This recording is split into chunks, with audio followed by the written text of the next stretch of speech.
solo salir un rato aquí.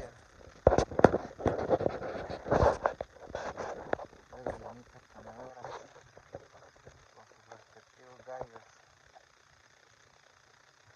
buscando sus alimentos en la tierra.